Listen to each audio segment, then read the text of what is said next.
Welcome now to our final session, which brings us to Easter and our chapter titled Revived by the Breaking of Bread.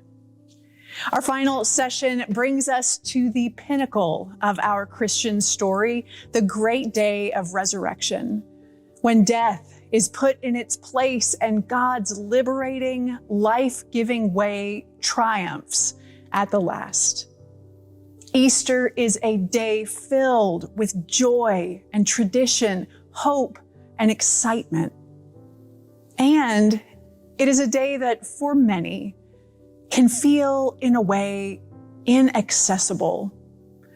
Our readings on Easter with stories of empty tombs and a dead man suddenly returning to life can leave the hesitant with even more questions, feeling even more distant from the faith they long for.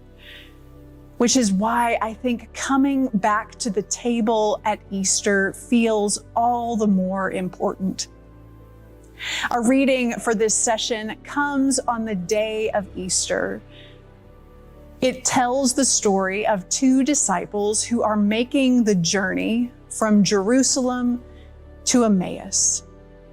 And the place they must find themselves in feels so relatable.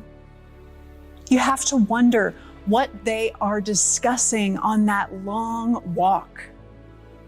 Is it their heartache? Is it their confusion? We get the sense that they are utterly at a loss for how something so magnificent as Jesus's ministry and the time that they were able to be a part of it went so utterly wrong.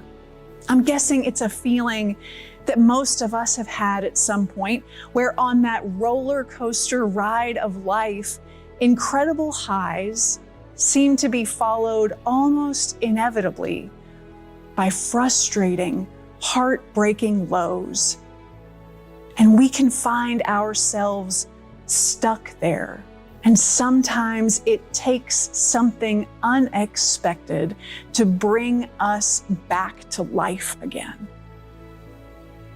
This Easter story gives us an example of how at the table we can be brought back to life.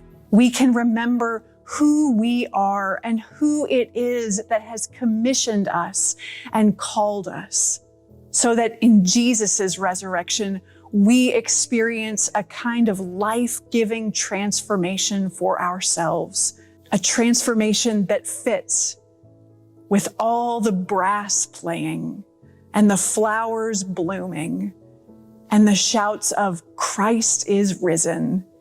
He is risen indeed.